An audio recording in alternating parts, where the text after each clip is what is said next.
안녕하세요. 저는 산부인과 남자 의사입니다. 전고 실력 있는 의사로 소문이 나서인지 매일 많은 여성 환자들이 저를 찾아옵니다. 그 중에는 젊고 아름다운 분들도 많습니다. 어느 날 아침 병원으로 출근해 진료 준비를 하려고 의사 탈의실에 들어갔습니다. 그런데 갑자기 안에서 누군가 깜짝 놀란 듯한 소리를 질렀습니다. 순간 놀라 고개를 들이밀자 박수진 간호사가 탈의실에서 옷을 갈아입고 있는 모습을 보게 되었습니다. 그녀는 윗옷을 벗고 속옷 차림으로 있었고 당황한 표정으로 저를 쳐다보았습니다. 저도 너무 놀라 얼른 고개를 돌리며 왜 옷을 갈아입으면서 문을 닫지 않으셨어요? 라고 말했습니다. 그런데 그녀는 오히려 장난스러운 미소를 지으며 아, 도연 선생님이었군요. 아침부터 이런 일이 생기네요. 라고 말하며 웃음을 터뜨렸습니다. 저는 얼굴이 화끈거려 얼른 탈의실을 나왔습니다.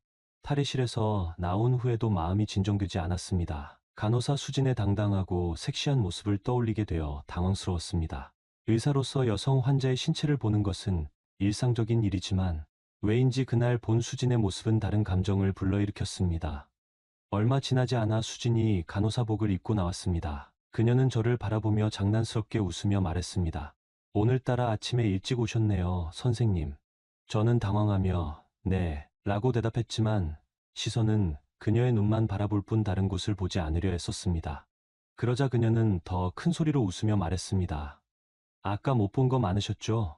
다음엔 좀 더 제대로 보여드릴까요? 저는 얼굴이 붉어져 아무 말도 하지 못하고 진료실로 들어갔습니다. 진료를 시작하며 환자들을 맞이했지만 계속해서 그녀의 말이 머릿속에 떠올라 집중하기 어려웠습니다. 수지는 이미 결혼한 사람이었고 저도 가정이 있는 사람이라서 이런 생각을 하는 것 자체가 옳지 않다고 스스로를 다그쳤습니다. 그날 아침 진료실로 들어온 첫 환자들은 중년 여성 두 분이었습니다.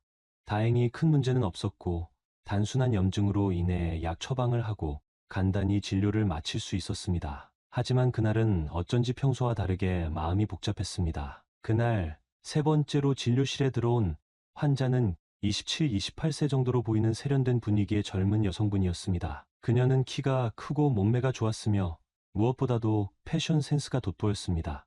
깊게 파인 목선이 드러나는 옷차림은 약간 당황스러울 정도로 매력적이었습니다. 하지만 산부인과 의사로 일한 지도 몇 년이 된 저는 이런 상황에 익숙해져 있었습니다. 마음속으로 불편한 감정이 스쳐 지나갔지만 곧 평정을 되찾고 차분히 대했습니다. 저는 미소를 지으며 말했습니다. 안녕하세요. 편히 앉으세요. 어디가 불편해서 오셨나요? 그녀는 저를 잠시 바라보다가 제 옆에 서 있던 간호사 이수진을 보며 이소 지으며 말했습니다. 이 간호사님이 저 좀 봐주실 수 있을까요? 수진 간호사는 곧바로 부드러운 미소로 답했습니다. 죄송합니다. 저는 간호사라 진료를 할 수 없어요. 이쪽 김도연 선생님이 담당 의사세요. 그녀는 다시 저를 한번 쳐다보더니 물었습니다. 혹시 여기 여성 의사 선생님도 계시나요? 저는 미소를 유지하며 대답했습니다. 네. 바로 옆 진료실에 여성 의사 선생님이 계십니다. 그쪽으로 가시면 되는데요. 그녀가 걱정스러운 목소리로 말했습니다. 거기로 가면 또 오래 기다려야 하나요? 네. 순번 대기 시스템이라 시간이 조금 걸릴 수 있습니다. 그녀는 잠시 망설이다가 주위를 둘러보며 수진 간호사에게 말했습니다. 혹시 간호사님이 잠깐 나가 주실 수 있을까요? 저는 정중히 답했습니다. 죄송하지만 병원 규정상 진료 중에는 반드시 간호사가 함께 있어야 합니다. 혼자 진료를 보는 것은 어려운 상황입니다. 그녀는 잠시 생각하더니 고개를 끄덕이며 말했습니다. 알겠습니다. 여자끼리인데 크게 신경 쓸 건 없겠죠. 그녀는 머뭇거리며 얼굴이 붉어졌고 마침내 부끄러운 듯 말을 꺼냈습니다. 사실 몸의 아래쪽에 뭔가 이상이 있는 것 같아요. 저는 진지하게 되물었습니다. 어느 부위를 말씀하시는 건가요? 그녀는 얼굴을 더 붉히며 눈길을 피하더니 작은 목소리로 말했습니다. 그 아래쪽이에요. 그녀의 말을 듣고 저는 대충 상황을 이해했습니다.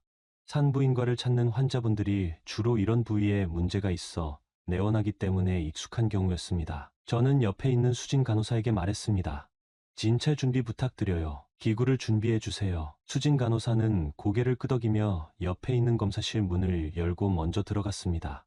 저는 환자를 향해 말했습니다. 잠시 검사실로 들어가서 자세히 확인해 볼게요. 그녀는 살짝 긴장한 표정으로 고개를 끄덕였고 저는 그녀를 검사실로 안내했습니다. 그 순간 간호사 수진이 잠시 자리를 비운 틈을 타서 그 여성 환자는 제 귀에 대고 조용히 속삭였습니다. 사실 검사까지는 필요 없어요. 아래쪽에 뭔가 남아있는 것 같거든요. 그 말을 듣고 저는 대략 무슨 상황인지 짐작할 수 있었습니다. 이전에도 간혹 여성 환자들이 산부인과에 오셔서 비슷한 문제를 호소한 적이 있었으니까요. 그들 중 일부는 특정 물건을 사용하다가 실수로 그것이 몸 안에 남게 되어 어쩔 수 없이 병원을 찾는 경우도 있었습니다. 저는 최대한 예의를 갖춰서 답했습니다. 그래도 정확한 상태를 확인하려면 먼저 검사를 하는 게 좋습니다. 그게 환자분 건강을 위해서도 필요하니까요. 그 후 저는 일회용 장갑을 착용하고 준비를 마쳤습니다. 그 환자는 다소 긴장한 표정으로 침대에 누웠고 간호사 수진이 옆에서 차분하게 안내했습니다. 산부인과 검사니까 하의를 벗으셔야 해요. 시간이 없으니 조금만 서둘러 주세요. 다른 환자분들도 많이 기다리고 계시거든요. 여성 환자는 바지와 속옷을 벗다가 간호사 수진을 쳐다보며 물었습니다. 간호사님, 이거 다 벗어야 하나요? 수진은 살짝 미소를 지으며 답했습니다. 네, 그렇지 않으면 검사를 할 수가 없어요. 환자는 얼굴을 붉히며 부끄러워했지만 결국 속옷을 다 벗고 검사 침대에 누웠습니다. 그녀가 준비를 마치자 저는 소독용 면봉을 이용해 부위를 천천히 소독했습니다. 2번 정도 닦아내고 나서 간호사 수진에게 내시경 기구를 가져오라고 부탁했습니다. 제가 내시경 기구를 조심스럽게 환자 몸속에 삽입하자 곧 무언가 저항하는 느낌이 들었습니다. 여기 안에 뭐가 있는 것 같네요. 정확히 뭐죠? 제가 물었습니다. 그러자 환자는 어색한 표정으로 대답했습니다. 저기 그 바나나가 들어있어요. 그 말을 들은 순간 간호사 수진은 웃음을 참지 못하고 손으로 입을 가리며 몸을 떨었습니다. 저는 그녀에게 살짝 눈치를 주었고 수진은 곧 진지한 표정을 되찾았습니다. 저도 내심 웃음이 나올 뻔했지만 최대한 표정 관리를 하며 진지하게 검사를 이어갔습니다. 하지만 문제는 그 바나나가 너무 익어서 속에서 다 물러진 상태였습니다. 내시경 화면에 보이는 것은 진료를 하면서도 참기 어려운 장면이었습니다. 조심스럽게 기구를 움직이며 바나나 조각을 제거하려 했지만 상태가 좋지 않아 다소 시간이 걸렸습니다. 환자는 검사를 받으면서 점점 불편한 듯 몸을 약간씩 움직이기 시작했습니다. 저는 조용히 말했습니다. 움직이지 말아주세요. 그래야 정확하게 처리할 수 있어요. 그 순간 저는 그녀의 얼굴을 올려다봤습니다. 얼굴이 빨갛게 달아오른 상태였고 약간 불편하지만 한편으로는 묘한 표정을 짓고 있었습니다. 그녀는 작게 중얼거리듯 말했습니다. 선생님, 그렇게 하니까 좀 간지러워요. 저는 당황하지 않고 차분히 대답했습니다. 조금 참아주세요. 금방 끝납니다. 그녀는 부끄러운 듯 더 이상 말을 하지 않았고 입술을 꾹 다물고 있었지만 얼굴이 점점 더 붉어졌습니다. 저는 간호사 수진에게 핀셋을 건네받아 조심스럽게 문제의 물질, 즉 내부에 남아있던 바나나를 제거하기 시작했습니다. 과숙한 바나나가 몸속에 있어 상당히 지저분한 상태였지만 저는 최대한 침착하게 하나하나 제거하며 작업을 이어갔습니다. 오랜 시간이 지난 후에야 모든 잔여물을 제거할 수 있었습니다. 저는 마지막으로 소독제를 사용해 그녀의 몸을 꼼꼼히 소독하고 나서 말했습니다. 모두 끝났습니다. 이제 옷을 입으셔도 됩니다. 그녀는 놀란 표정으로 제 말을 들으며 자리에서 일어나며 물었습니다. 정말 다 끝난 건가요? 선생님, 다 뺐나요? 저는 진지한 표정으로 대답했습니다. 혹시 아직 남겨두고 싶으신 건가요? 그 말을 듣자마자 그녀는 얼굴이 더 붉어지며 얼른 고개를 숙이고 조용히 말했습니다. 아니요. 감사합니다, 선생님. 그녀가 옷을 갈아입는 동안 저는 진료 기록을 작성하려고 병력지를 살펴보았습니다. 나이 28세, 젊은 주부라는 것을 확인했습니다. 이후 그녀에게 염증 예방을 위한 소염제를 처방하며 말했습니다. 1층 약국에서 약을 받아가세요. 그리고 앞으로는 주의하셔야 합니다. 그녀는 약간 걱정스러운 표정으로 물었습니다. 선생님, 앞으로 어떤 점을 조심해야 할까요? 저는 전문 의사로서 조언을 건넸습니다. 혼자 해결하는 것도 괜찮습니다. 하지만 이번처럼 부적절한 도구는 피하세요. 적절한 용품을 사용하시면 몸에 무리가 덜 갑니다. 그녀는 얼굴이 새빨개졌지만 고개를 끄덕이며 제 손을 잡고 말했습니다. 정말 감사합니다, 선생님. 환자가 문을 나서는 순간 저는 무언가 더 말하고 싶어졌습니다. 그리고 가능한 한 자주 그러지 않으시는 게 좋습니다. 너무 잦으면 몸에 좋지 않을 수 있어요. 그녀는 부끄러워하며 조용히 대답했습니다. 네, 선생님, 알겠습니다. 그녀가 나간 뒤 그동안 참고 있던 간호사 수진이 폭소를 터뜨렸습니다. 그녀는 웃음을 참으려 애썼지만 결국 배를 잡고 웃기 시작했습니다. 선생님, 오늘은 정말 웃음을 참는 게 제일 힘들었어요. 저는 한숨을 내쉬며 기록을 마무리하고 다음 환자를 맞이할 준비를 했습니다. 간호사 수진이 환자를 배웅한 뒤 갑자기 저를 바라보며 장난스럽게 말했습니다. 김 선생님, 농담이었어요. 너무 진지하게 받아들이지 마세요. 제가 미소를 지으며 대답하려는 찰나 수진이 다시 말했습니다. 근데요, 진짜 외로우면 차라리 원나잇 하는 게 낫지 않겠어요? 이건 좀 덜 피곤할 것 같아요. 그 말에 저는 순간 말문이 막혔습니다. 수진이 너무나 태연하게 이런 말을 해서 놀라움을 감출 수 없었죠. 저는 멍하니 그녀를 쳐다봤고 수진은 제 표정을 보고 웃으며 다시 말했습니다. 선생님, 설마 원나잇 해본 적 없으세요? 그녀의 말에 제 얼굴은 금세 붉게 달아올랐습니다. 제가 무슨 말을 하려던 참에 수진이 장난스럽게 웃으며 덧붙였습니다. 아, 근데 선생님은 아내한테 그렇게 할 용기가 없으시겠죠? 수진의 농담이 끝나자 그녀는 환자를 호출하러 나갔고 저는 그 자리에서 한동안 멍해 있었습니다. 그날 오전은 몇몇 평범한 산부인과 환자들의 진료를 하며 무난히 지나갔지만 수진의 말이 계속 머릿속을 맴돌았습니다.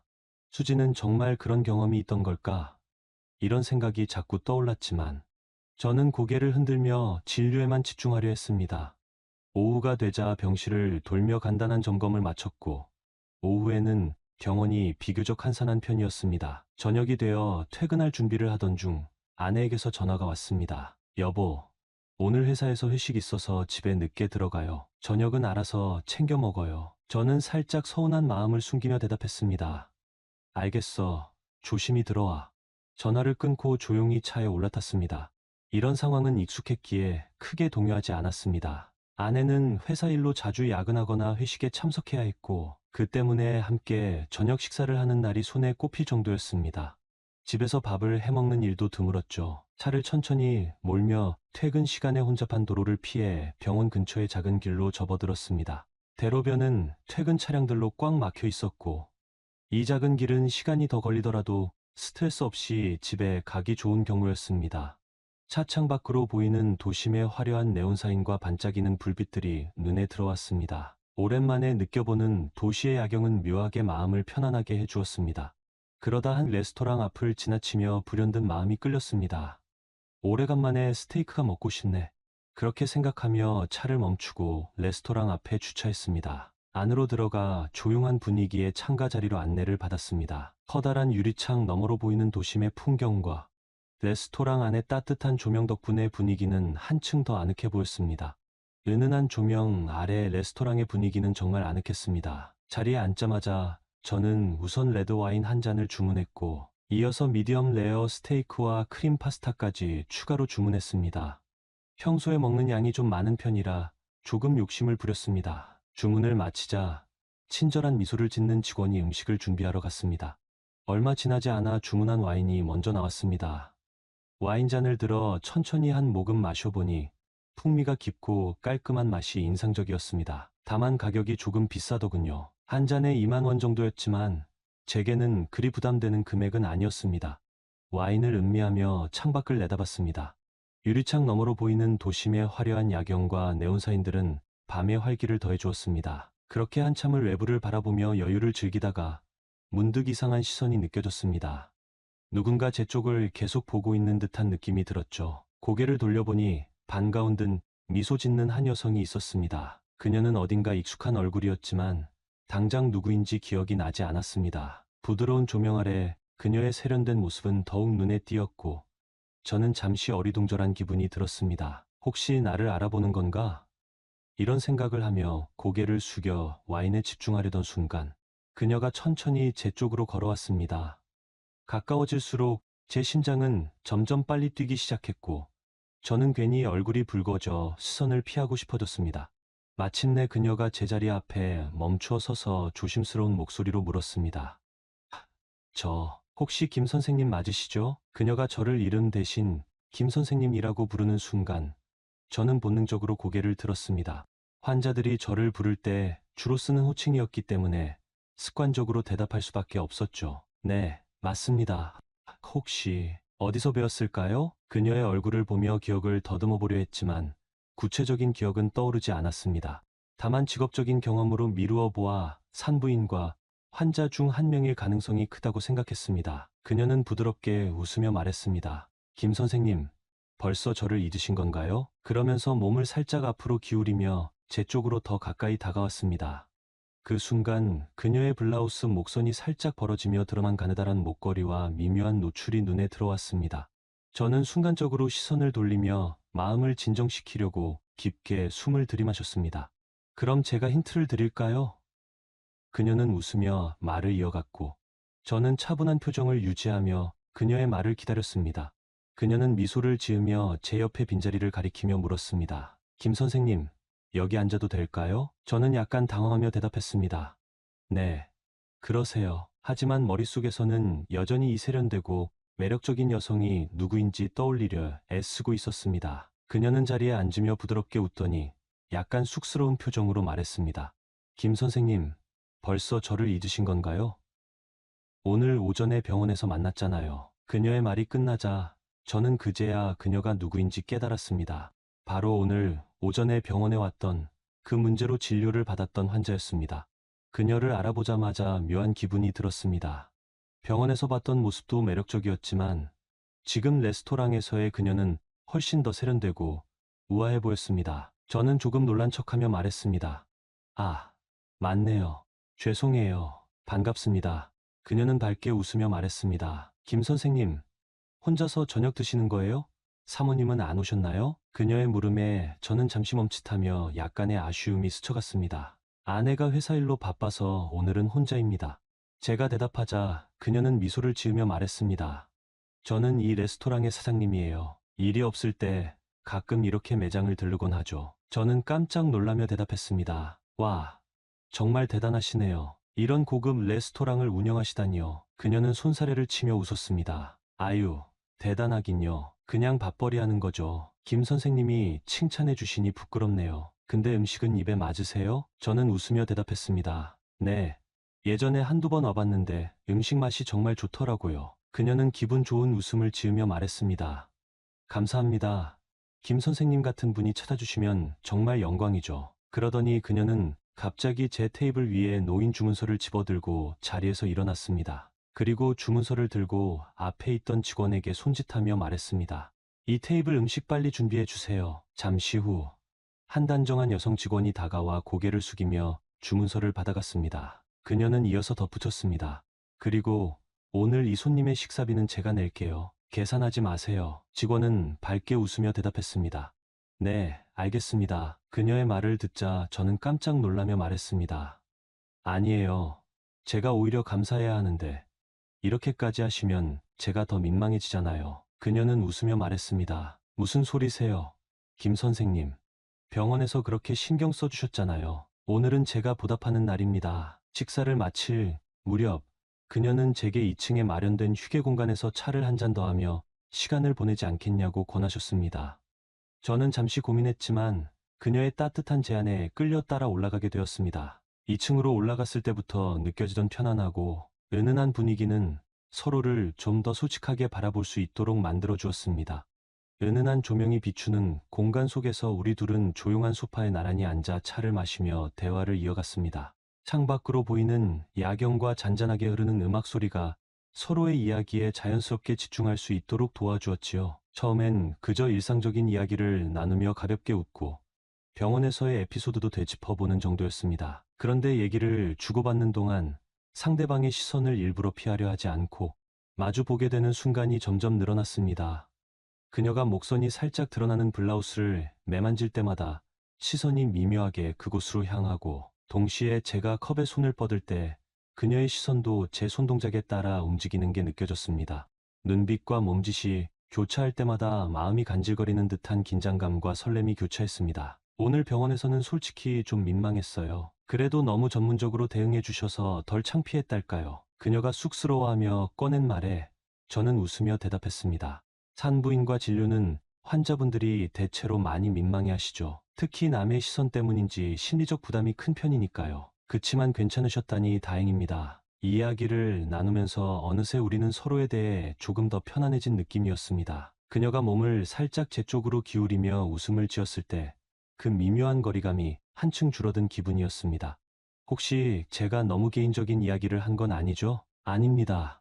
편하게 말씀하셔도 돼요. 그렇게 답하며 고개를 저었을 때 그녀가 살짝 제 손등에 손을 얹었습니다. 저는 순간적으로 가슴이 두근거려서 잠시 멈칫했지만 이내 조심스럽게 그녀의 손을 가볍게 감싸 쥐었습니다. 그녀도 그 손길을 피하지 않고 제 손에 살짝 힘을 주어 답해 주었습니다. 고요한 음악이 흐르는 가운데 우리는 잠깐 서로의 눈을 바라보았습니다.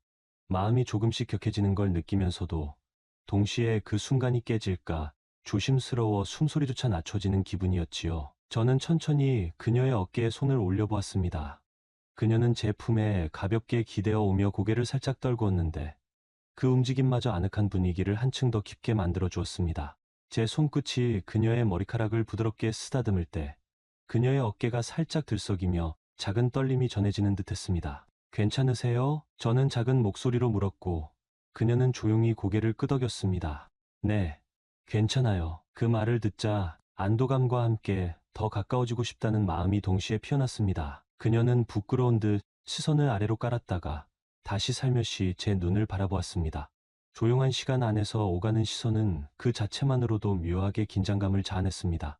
그러면서 제 손을 좀 더 단단히 잡아주었는데 서로의 손끝이 닿고 맞닿는 감촉이 너무나 선명하게 느껴졌습니다. 이윽고 그녀가 체중을 제 쪽으로 살짝 옮기면서 어깨를 기대왔을 때 심장이 더욱 빠르게 뛰기 시작했습니다.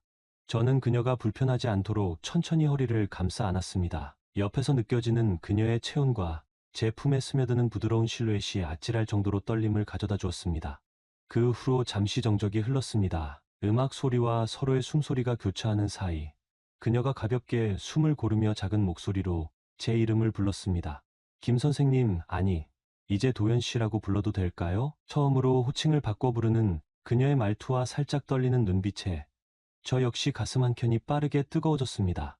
네, 그럼 저도 편하게 부를게요. 자연스럽게 호칭이 부드러워지자 우리는 얼굴을 조금 더 가까이 마주했지요. 이마와 이마가 닿을 듯 말 듯 한 거리가 되자 그녀의 눈동자에 비친 저와 제 눈동자에 비친 그녀가 분명히 보였습니다. 마치 서로가 서로를 깊이 들여다보는 듯한 느낌이었습니다. 그리고 그 순간 어쩌면 시간마저 천천히 흐르는 것처럼 느껴졌습니다.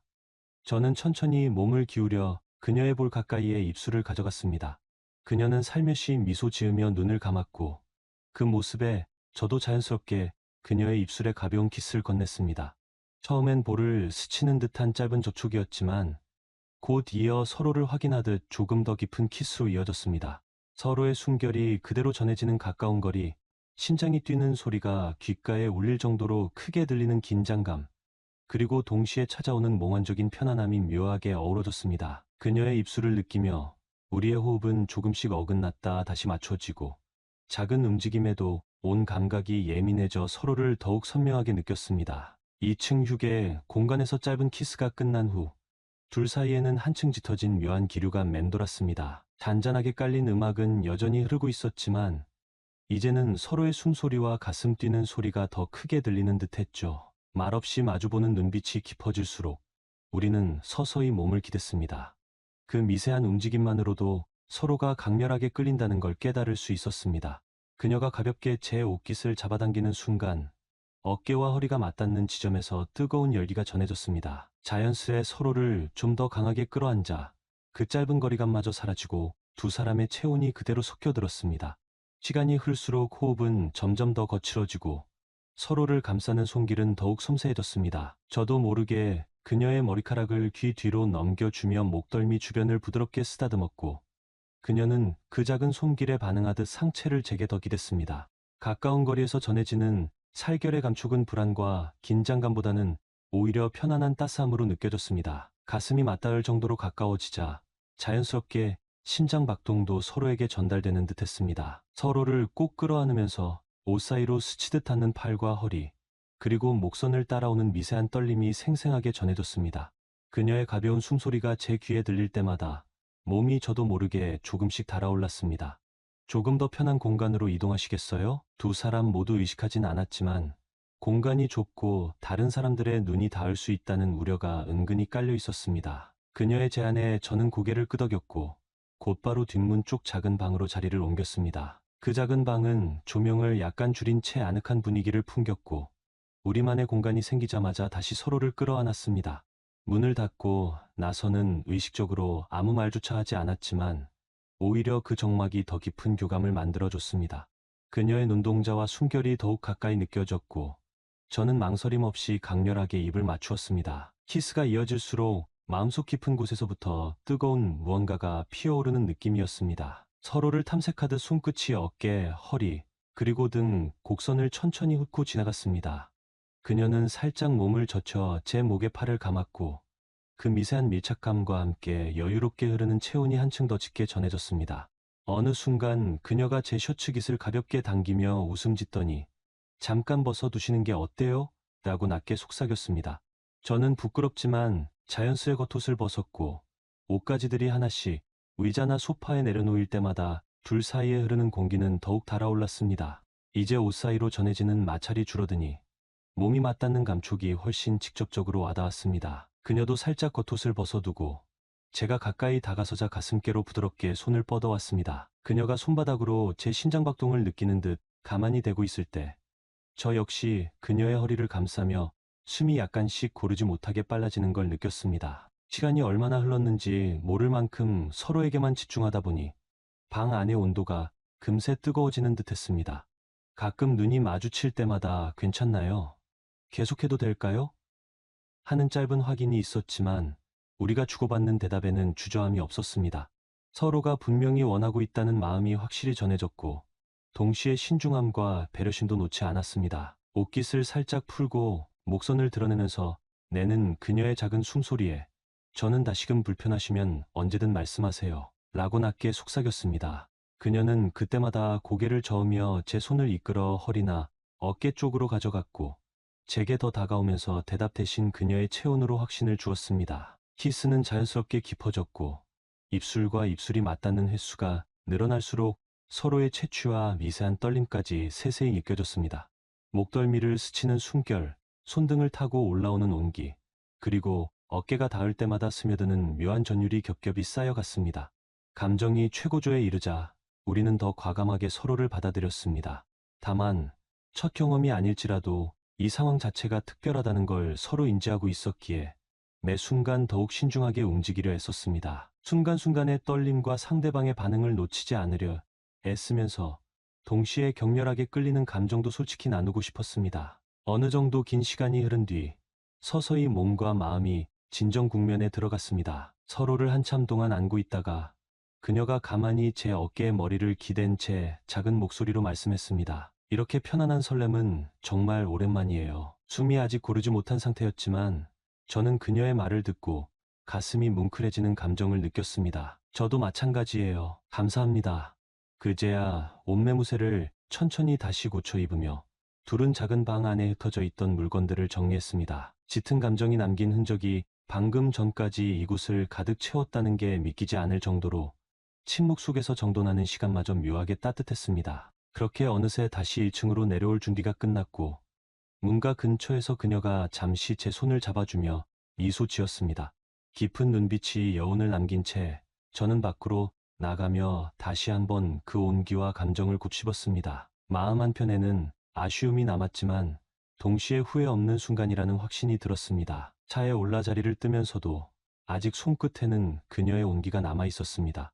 짧았지만 강렬했던 이 밤의 체온과 감정은 아마도 쉽게 잊히지 않을 특별한 기억으로 오래도록 남을 것 같았습니다. 아래 이야기는 성인이며 서로 동의한 상황에서 전개되는 가상의 스토리입니다. 실제 의료 윤리나 절차와는 무관한 픽션이며 다소 현실적이지 않은 부분이 있을 수 있습니다. 또한 어디까지나 문학적 서사적 표현을 위한 이야기임을 양지해 주시기 바랍니다. 병원의 오후는 보통 오전만큼 분주하지 않습니다. 예약된 환자들이 대부분 진료를 마치고 긴 대기 줄도 서서히 줄어드는 시간대이지요. 나는 서류를 정리하고 있었고 간호사 수지는 환자 응대를 마무리하며 진료실 주변을 정돈하고 있었습니다. 수지는 다른 간호사 할인과 교대를 마친 뒤 갑자기 진료실 안으로 들어와 문을 닫았습니다. 평소 환자가 들어올 때 느껴지는 긴장감과는 다른 묘하게 비밀스러운 기운이 감돌았습니다. 수진이 장난기 어린 미소를 지으며 말합니다. 김 선생님, 요즘에 제가 배 아래쪽이 좀 불편해서요. 선생님께 검사 좀 받아볼 수 있을까요? 처음에는 그저 가벼운 농담인 줄 알았습니다. 의료진 사이에서는 간혹 어깨가 결린다, 피곤하다 같은 이야기를 주고받고 진료를 보기도 합니다. 하지만 산부인과 검사와 관련된 부탁이라면 사정이 다릅니다. 직업윤리와 절차가 엄격히 요구되니까요. 저는 그녀의 요청에 당황하며 손사래를 칩니다. 규정상 간호사가 동석해야 하며 기록도 남겨야 합니다. 난처함이 앞선 채 조심스럽게 아린 간호사나 다른 담당자를 모시는 것이 좋겠다고 제안하지만 수지는 고개를 가로렸습니다. 애교 섞인 목소리로 그녀는 말을 잇습니다. 아린도 피곤해 보이니 굳이 부를 필요가 없으며 무엇보다 제일 믿을 수 있는 사람이 저라고 합니다. 빠르게 확인만 해주면 되는 일이라며 그녀는 저를 바라보며 부드럽게 미소 짓습니다. 그녀가 가운 깃을 살짝 잡아당기며 다가오자 저는 점점 말문이 막힙니다. 가까운 동료라지만 업무 시간 중에 문까지 닫고 이렇게 개인적인 부탁을 하는 것은 꽤 이례적인 일입니다. 수지는 진료실 안에 마련된 작은 검사실 커튼 뒤로 들어가 자그마한 진료용 침대에 앉습니다. 저는 규정과 윤리를 떠올리며 안 된다고 마음속으로 되뇌지만 그녀가 아랫배 근처를 가볍게 매만지며 아픈 듯한 표정을 짓자 차마 바로 거절하지 못합니다. 그녀는 조심스럽게 상의 밑단을 살짝 올려 복부 부근을 노출시킵니다.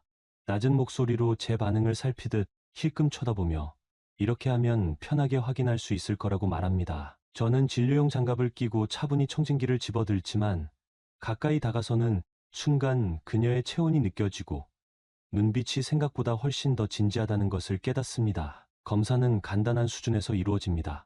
증상이 심각한 것은 아닌지, 특정 부위에 통증이 있는지를 확인하기 위해 아랫배를 가볍게 눌러봅니다. 그러나 수지는 제 손끝이 닿을 때마다 작게 숨을 고르며 때때로 허리를 살짝 들어 올리며 반응합니다. 진료를 하고 있음에도 불구하고 묘하게 서로의 기류가 엉켜드는 듯한 느낌이 듭니다.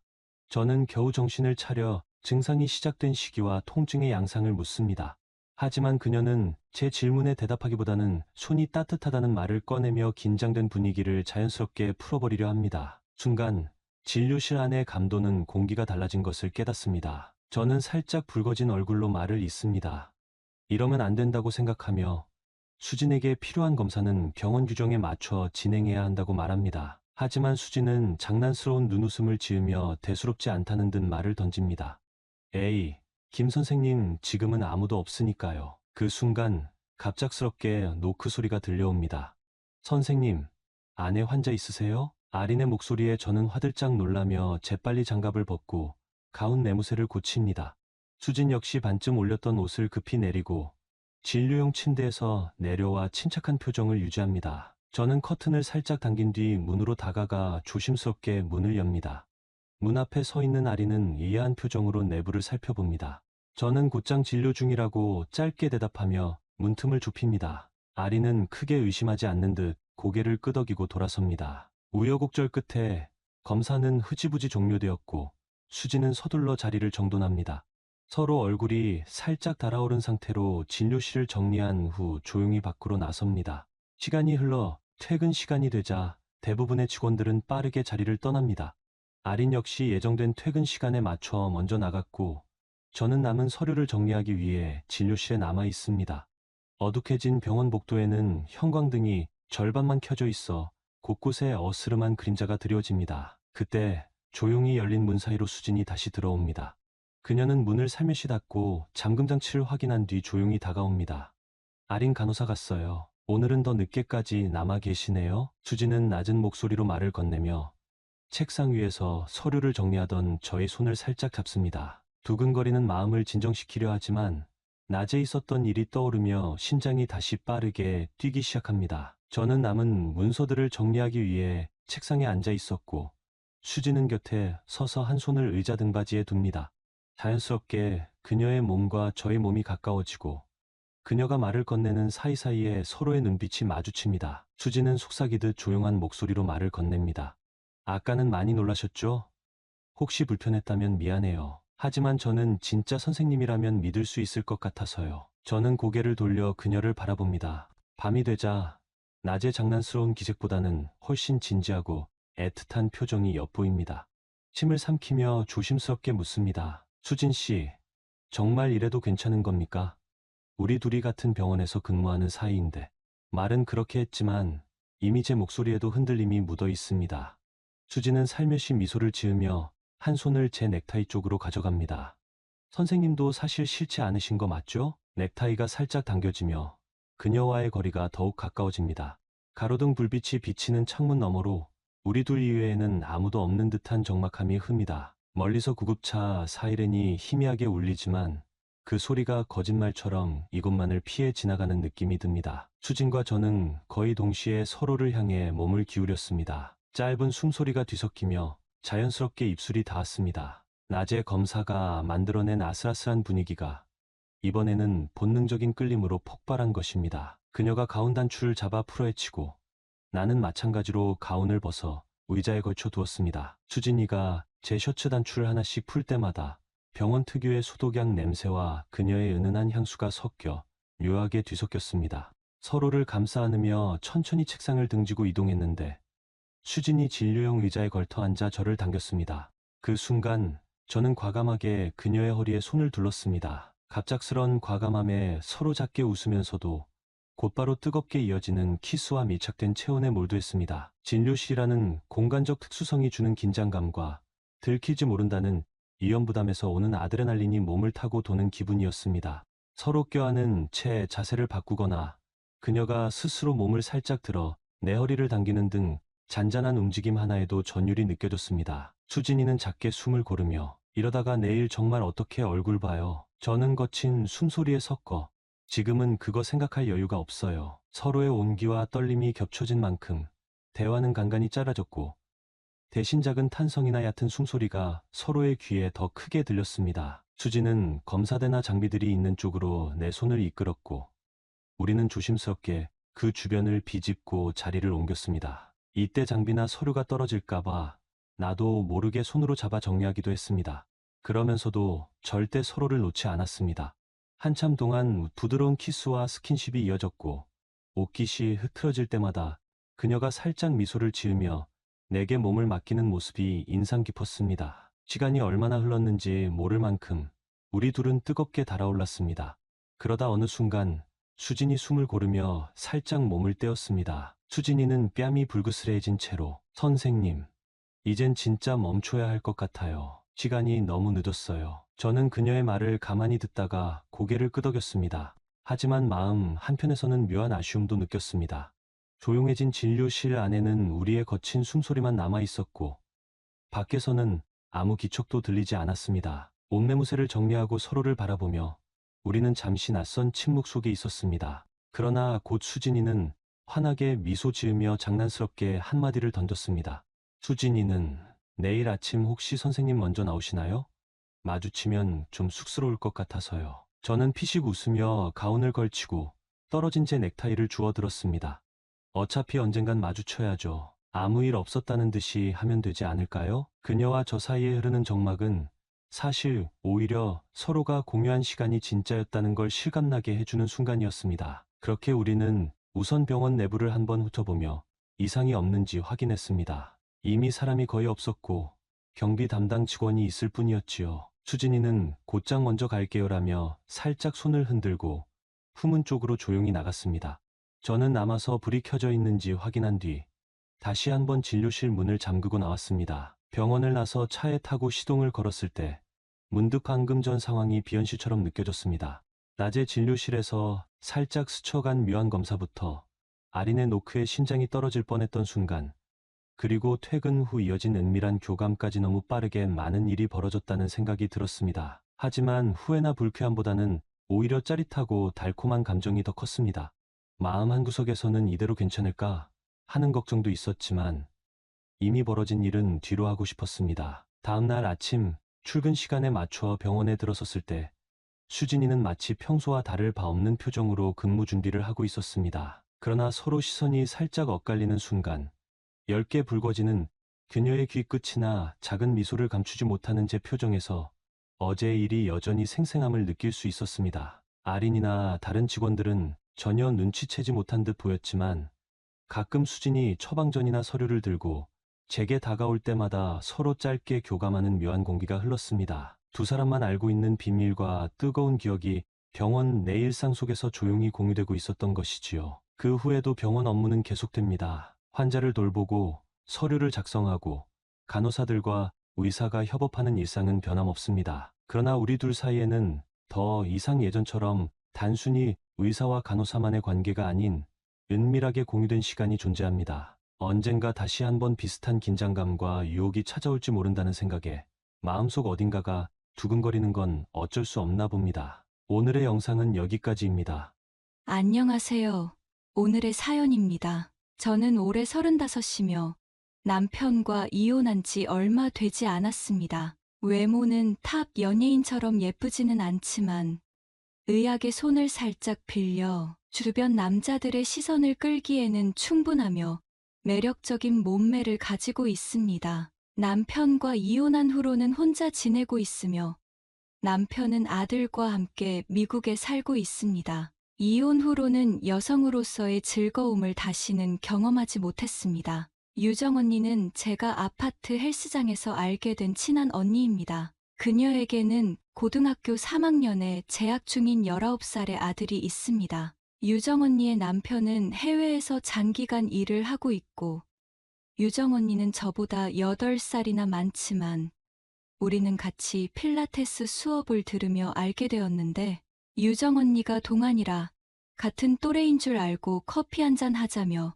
대화를 시작했는데 대화가 잘 통하는 친구가 되었습니다. 그녀는 제가 이혼한 것을 알고 외로움을 달래주기 위해 자주 다양한 싱글 남성들을 소개해 주곤 했지만 저는 그들이 제 몸만을 원할 뿐 진정으로 결혼을 생각하지 않는다는 것을 알고 몇 명 잠깐 만나고는 말았습니다. 사실 유정 언니는 이런 부분에서 진짜 개방적인 편이라 그녀의 남편이 해외에 있는 동안 헬스장의 한 남성 트레이너와 몰래 관계를 맺곤 했습니다. 저는 지금 집에서 온라인 쇼핑몰을 운영하고 있고 유정 언니는 전업주부입니다. 신기하게도 우리는 같은 아파트, 같은 동, 같은 라인에 살고 유정 언니가 저보다 3층 더 위에 살고 있습니다. 우리 라인에 엘리베이터가 한 대인데 너무 늦게 오면 저는 계단을 타고 유정 언니네 집을 올라가곤 했죠. 하지만 유정 언니는 대담하게도 대낮에 계단에서 그 남성 트레이너와 관계를 맺더군요. 깜짝 놀란 저는 바로 돌아갔지만 유정 언니도 저를 봤던 모양입니다. 그날 저녁 유정 언니는 저희 집에 들어오더니 웃으면서 저에게 물었습니다. 낮에 너 맞지? 다행이다. 너 아니었으면 나 이 아파트 이사 나갈 뻔했어. 너도 한번 해볼래? 정말 짜릿해. 저는 얼굴이 빨개졌으며 언니, 너무 대담한 거 아니야? 어떻게 대낮에 거기서 그래? 야, 이 동에 너 빼고 다 출근했지. 누가 그 시간에 계단을 쓰니? 우리 아들이 집에 있어서 멀리 가기에는 그렇고 오늘 막 몸이 불타오르는데 어떡해. 그냥 그이 불러서 한층 아래서 했는데 네가 올라올 줄이야. 유정 언니의 이야기에 제 심장은 빠르게 뛰었습니다.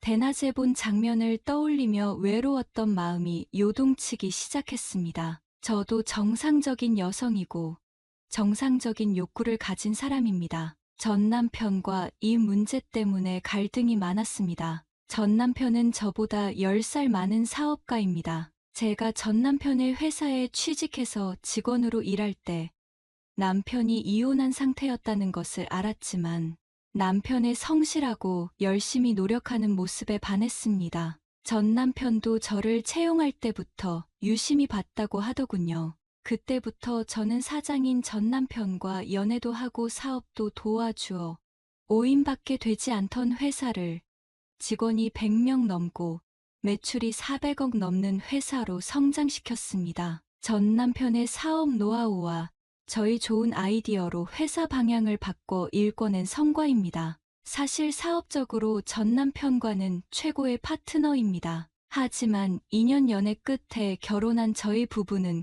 그렇게 궁합이 맞지 않았습니다. 남편이 10살 많다 보니 좋은 점도 많지만 부부관계에서는 진짜 별로입니다. 더군다나 전 남편이 운동도 하지 않아서 체력도 많이 떨어졌고 40대 중반에 들어선 후로는 아예 1분 정도밖에 못하더군요. 그래도 그럭저럭 회사 일도 함께하고 아기 케어하며 살고 있었는데 남편의 외도 사실을 알게 되었습니다. 그것도 자기 전처랑 말이에요. 이게 무슨 개막장 드라마도 아니고 뭔지 싶었습니다. 이해하기 힘들었습니다. 저하고도 제대로 못하는 주제에 웬 바람을 필 수 있는지 말입니다. 제가 왜 그랬는지 따지며 이혼하자고 했을 때 전 남편의 대답에 저는 큰 충격을 받았습니다. 저랑은 속궁합이 잘 맞지 않고 기빨리는 느낌인데 전처랑 하면 자기는 남자답게 할 수 있다는 겁니다. 더 이상 정 떨어진 남편이랑 살기도 싫고 유책 사유도 전 남편 쪽에 있었고 회사 운영 중 성과는 같이 일궈냈기 때문에 재산 분할할 때 저에게 유리하게 작용하여 여러 번 분쟁과 합의 끝에 제가 남편 명의 서울 아파트 2채와 3층 꼬마 빌딩 1채 그리고 현금 합해서 약 120억을 받았습니다. 전 남편은 회사 지분과 아들 양육권을 획득하고 전처와 미국으로 건너갔습니다. 한순간에 남편과 아들 그리고 사업을 모두 잃은 저는 한동안 정말 우울했습니다. 유정 언니가 옆에서 많은 도움을 주고 진담반 농담반의 색드립을 치며 저를 위로해주며 자기의 이런저런 이성과의 이야기를 해주었습니다. 이제 저도 30이 훌쩍 넘었고 더구나 욕구가 강해지는 나이대에 접어들었지만 보수적인 성격이라 유정 언니처럼 헬스장에서 남성 트레이너를 찾는 일은 할 수 없었습니다. 이런 고통스러운 날들이 계속되던 중 우연한 기회에 여성 전용 전동기를 사용하면 여성의 욕구를 해소할 수 있다는 말을 듣게 되었습니다. 그래서 저도 몰래 인터넷으로 하나를 사서 2번 정도 사용해 봤고 이 물건이 제 욕구를 해소하는데 꽤 효과적이라는 것을 알게 되었습니다. 이번 주 토요일은 원래 유정 언니와 함께 산에 가기로 약속한 날이었습니다. 그러나 금요일 저녁 유정 언니가 갑자기 저희 집에 찾아왔습니다. 현관문을 열어보니 유정 언니 뒤에 한 남자아이가 서 있었는데 그는 유정 언니의 아들인 서준이었습니다. 안녕하세요, 이모. 서준이는 약간 수줍게 인사하며 유정 언니와 함께 집으로 들어왔습니다. 그때서야 저는 제가 집에서 요가를 하던 중이었음을 깨달았습니다.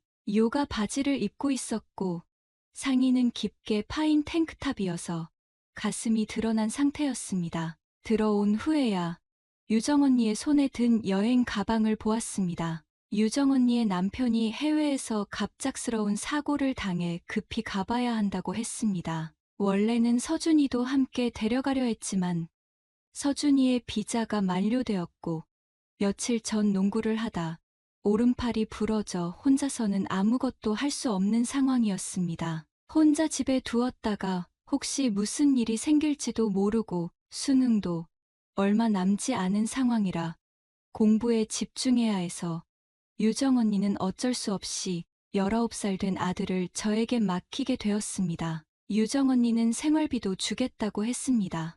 유정 언니가 매우 다급해 보였고 곧바로 공항으로 가야 했기 때문에 저는 결국 일을 수락했습니다. 유정 언니는 항상 저에게 잘해주었기 때문에 저도 도와주고 싶었습니다. 제가 승낙하자 유정 언니는 감동하며 저를 한번 껴안았고 200만 원의 생활비를 보내주었습니다. 떠나기 전 유정 언니는 서준이에게 반드시 제 말을 잘 들어야 한다고 신신당부하며 그렇지 않으면 용돈을 끊겠다고 경고했습니다. 유정 언니가 떠난 후 저는 옆방을 정리하여 서준이의 옷과 일상용품을 옮겨두었습니다. 제가 침대를 정리하고 있을 때 서준이가 제 뒤에 서 있었습니다. 정리가 끝난 후 서준이가 갑자기 시선을 피하며 수줍어하는 것을 보았습니다. 그제야 제가 입고 있던 잠옷이 너무 짧아 속옷이 노출되었을 것이라는 것을 깨달았습니다. 조금 부끄러워졌지만 태연한 척하며 서준아, 침대 다 정리했으니 여기서 자면 돼. 라고 말했습니다. 감사합니다, 이모. 서준이는 예의 바르게 감사 인사를 했습니다. 예전에도 몇 번 봤지만 이번에 이렇게 제대로 본 건 또 처음입니다. 요즘 애들은 왜 이렇게 키가 크고 잘생겼는지,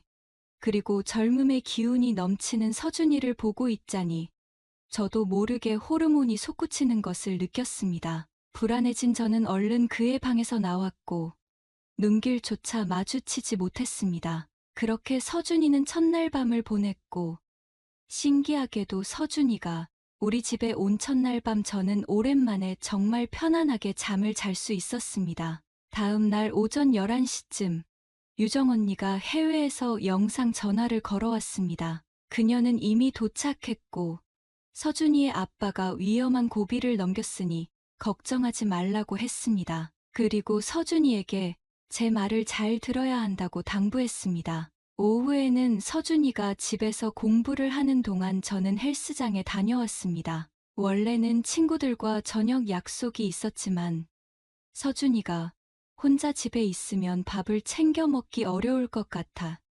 약속을 취소하고 집으로 돌아왔습니다. 저녁 식사 후 서준이는 방으로 돌아갔고 저는 설거지를 마친 후 거실에서 잠시 쉬고 있었습니다. 그때 서준이의 방에서 묘한 소리가 들려왔습니다. 처음에는 서준이가 몰래 야한 영화를 보고 있는 줄 알았지만 자세히 들어보니 여자와 영상 통화를 하고 있는 것이었습니다. 통화 내용이 꽤 자극적이었고 영상 속 여자의 신음 소리가 들리자 저는 얼굴이 붉어졌습니다. 제가 거실에서 헛기침을 하자 서준이가 눈치채고 급히 영상 전화를 끊었습니다.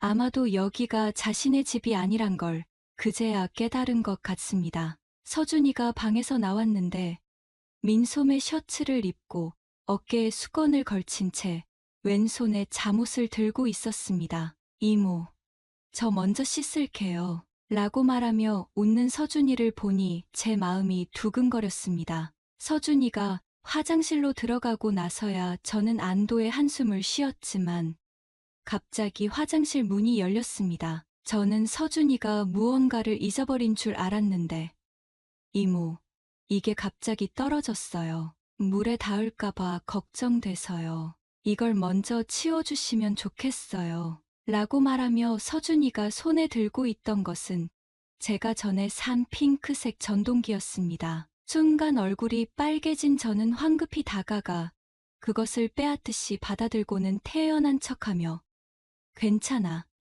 이건 그냥 마사지 기구야. 라고 말했습니다. 제 거짓말이 어린 아이에게나 통할 것이라는 것을 저도 알지만 눈앞에 19살 소녀는 모든 걸 이해한 듯 했습니다. 서준이는 어색한 미소를 지으며 알겠어요. 라고 말하고는 다시 화장실로 들어갔습니다. 화장실 문이 닫힌 후 저는 쥐구멍이라도 들어가고 싶은 심정이었습니다. 황급히 제 방으로 돌아가 그 전동기를 서랍 깊숙이 넣으며 얼굴이 뜨겁게 달아오르는 것을 느꼈습니다. 방금 그 순간은 정말 너무나도 민망했습니다.